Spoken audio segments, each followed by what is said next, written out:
పండుతున్నావో చూపించి ఈ పాఠం చెప్పని చెప్పేసి ఒక 3వ తరగతి పిల్లగాడు నన్ను, ఒక కుర్మ పిల్లగాడు నన్ను ప్రశ్నించిండు. కేసీఆర్ ఉద్యమ కాలం నడుస్తున్నప్పుడు గా కురుమల్ల పిల్లగాడు మా నీళ్ళెవ్వని అడిగిండే తప్ప ఆ రోజు అధికారంలో ఉన్నటువంటి కాంగ్రెస్ వాళ్ళు కనీసం మా నీళ్ళెవ్వని అడిగిన పాపం ఉన్నట్టుంటే ఇవాళ ప్రాజెక్టుల గురించి ఈ క్లీనర్లో తీర్మానాలు పెట్టుకున్నటువంటి అవకాశం వచ్చేదా? ఆ రోజు ప్రజలందరూ అయ్యా మా నీళ్లు మాకు కావాలని చెప్పేసి తెలంగాణ వాళ్ళు పోరాటం చేస్తుంటే మనం నీళ్లు కావాలంటే వాళ్ళు సమైక్యవాదులో మోచేతి నీళ్లు రాకుండా తెలంగాణను అడ్డుకున్న ప్రయత్నాన్ని మనం ఎవరు మరిచిపోతాం ఇక్కడ మనం గానెత్తుడి గాయాల నుంచి ఇప్పుడిప్పుడే తేరుకొని ఇన్ని ప్రాజెక్టులను పూర్తి చేసుకున్నాం. ఇలా ఒక్కడి మాత్రం చెప్పుకున్నా మన సార్కేమో ఈ చెప్పుడు ఇష్టం ఉండదు. చేసిన పని చెప్పకుంటేనే చెప్పనియ్యడు, సారు చెప్పిన పని చెయ్యనియ్యడు. కానీ చెప్పకుంటే ఎట్లుంటుంది? నేను మనిషిని కదా, నాకు కృతజ్ఞత ఉన్నది. సారు జలసాధన ఉద్యమంలో మహబూబ్ నగర్కి వెళ్ళినాం. ఇక్కడ మా జితేందర్ అన్న ఉన్నాడు, ఇది వాస్తవంగా జరిగిన ముచ్చట. మా జితేందర్ అన్న పోయినప్పుడు లంచ్ అయిపోయినాక చాలా మంది మహబూబ్ నగర్ కూలీలు వచ్చారు. సార్కి అన్ని తెల్ల కాగితాలు ఇచ్చిండు.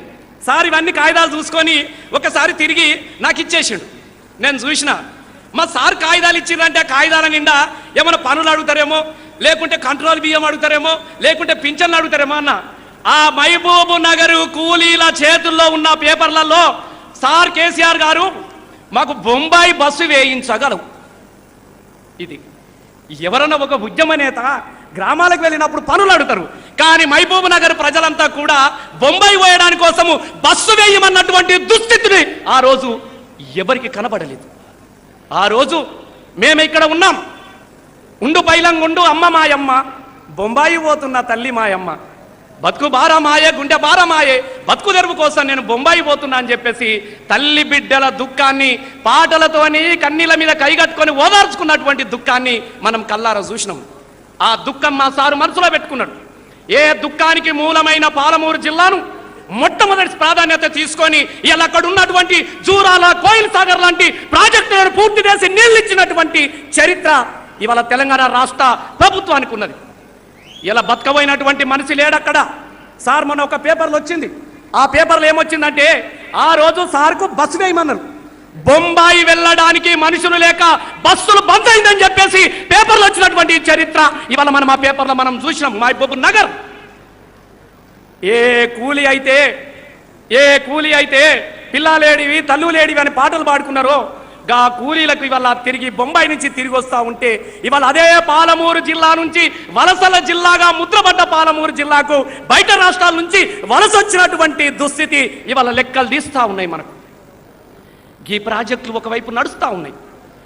ఒక్కసారి అయితే మా ప్రాజెక్ట్ అంటే పిల్లగాడు ఉట్టంగానే మా కాంగ్రెస్ వాళ్ళకి లేవాలా ఉరకాలి, మా ఉత్తమ్ కుమార్ రెడ్డి ఉట్టంగానే ఉరికిండు కావచ్చు. ఇక వీరికి నాకు అది విచిత్రంగా అనిపిస్తూ ఉంటుంది. ఏ దశకైనా నిర్మాణాలు ఉంటాయి. చెట్టు ఎదగాలన్నా నిర్మాణం ఉంటుంది, మొలకగా మొలకెత్తుతుంది, వృక్షమవుతుంది, మహావృక్షమవుతుంది. అప్పుడు మాత్రమే అది విత్తనాలు ఇస్తుంది, ప్రతిఫలాలను ఇస్తాయి. మనిషి ఎదుగుదల కూడా గట్లనే ఉంటుంది. ఇలా కొన్ని తెచ్చుకున్నాం.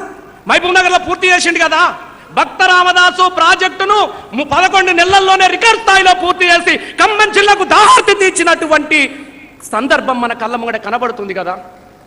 ఇవేవి కూడా కాంగ్రెస్ వాళ్ళకి కనబడతలేవు.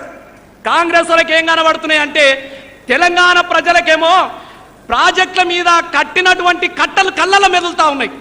మా కాంగ్రెస్ వాళ్ళకేమో ఆ కట్టలను చూస్తూ ఉంటే అవి వాళ్ళను పేర్చే సమాధులాగా కనబడి బిక్కిరి అయిపోతా ఉన్నారు. వాళ్ళకు సమాధులాగా కనబడుతూ ఉన్నాయి ఇలా తెలంగాణ ప్రాజెక్టుల కట్టలను చూస్తూ ఉంటే.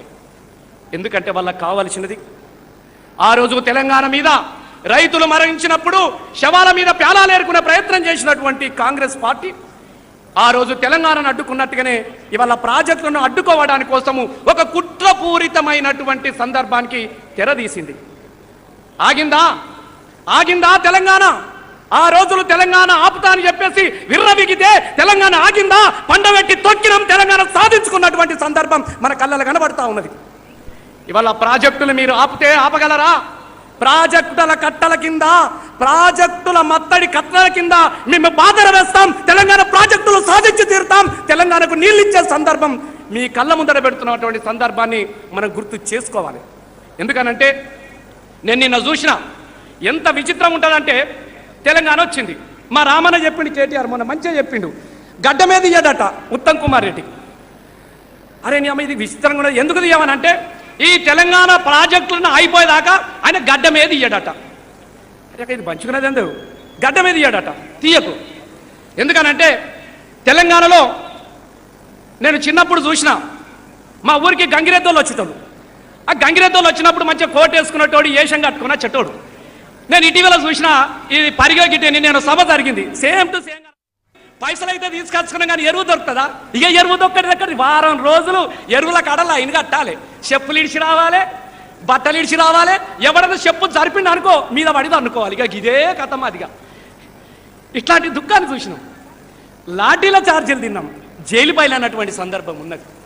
ఇలా గట్లాంటి రైతులకు ఎరువుల బాధలు పోవాలని ఎవరు ఆలోచిస్తారే? ఎవరు ఆలోచిస్తారు? ఎవరికి వచ్చేది ఆలోచన? పురిటి నొప్పుల బాధ కన్న తల్లికే తెలుస్తుంది.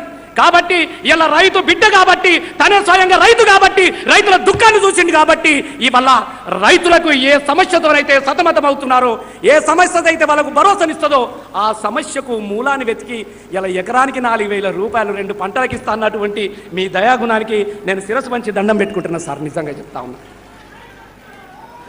చాలా ఉన్నాయి. ఒక్కటి కాదు, 2 కాదు, చెప్పుకుంటే తెల్లారుతుంది పొద్దుకుతా సార్. తెలంగాణ ప్రభుత్వం ఆకాశంలో చుక్కలను లెక్కబెట్టుడు ఈజీ అయిపోయింది, కానీ తెలంగాణ సంక్షేమ పథకాల గురించి చెప్పడము కష్టమైపోయినటువంటి సందర్భాన్ని ఇలా ఎవరు కాదంటారు సార్. ఇక్కడ సంతోషం వేస్తుంది సార్. ఇలా ఎక్కడికి వెళ్ళినా మేము మీ ప్రభుత్వంలో ఎమ్మెల్యేలుగా ఉన్నందుకు మేము చాలా సగర్వంగా ఉంటున్నాం. ఎస్, మా నాయకుడు చెప్పినటువంటి ఇవన్నిటికీ కూడా మేము ప్రతినిధులుగా ఉన్నందుకు మేము గర్వపడతా ఉన్నాం. మనమందరం కలలుగా అన్నటువంటి స్వప్నాన్ని నిజం చేద్దాం. రైతు రాజులే అన్నదాతలు, రైతు లేనిది రాజ్యం లేదన్నటువంటి ఒక స్వప్నానికి మనమందరం కూడా ప్రమిదలం అవుదాం. తెలంగాణ రాష్ట్రం ముఖ్యమంత్రి గారు ఉద్యమ కాలంలో ఒక పాట చెప్పిండు, గోదావరి కృష్ణమ్మలు మన బీళ్లకు మల్లాలి, పచ్చని మాగాణాల్లో పసిడి సిరులు పండాలి, సుఖశాంతుల తెలంగాణ సుభిక్షంగా ఉండాలి, స్వరాష్ట్రముల తెలంగాణ స్వర్ణయుగం కావాలి. జై తెలంగాణ, జై జై తెలంగాణ, జై తెలంగాణ, జై జై తెలంగాణ. Thank you. జై తెలంగాణ. తీర్మానం బాల్సింది.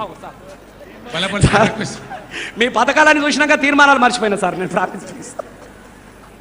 మరి నిరంజన్ రెడ్డి అన్న ప్రవేశపెట్టినటువంటి అత్యంత అద్భుతమైనటువంటి తీర్మానం, నీటిపారుదల రంగం, ఆధునిక వ్యవసాయ పద్ధతులు అన్నటువంటి తీర్మానాన్ని మనం అందరం చప్పట్ల ద్వారా బలపరచాల్సినటువంటి అవసరం ఉన్నది. కాబట్టి నేను చెప్పగానే బలపరిచినటువంటి మీ చేతులకు కూడా మరొకసారి దండాలు తెలియజేస్తా ఉన్నా. జై తెలంగాణ.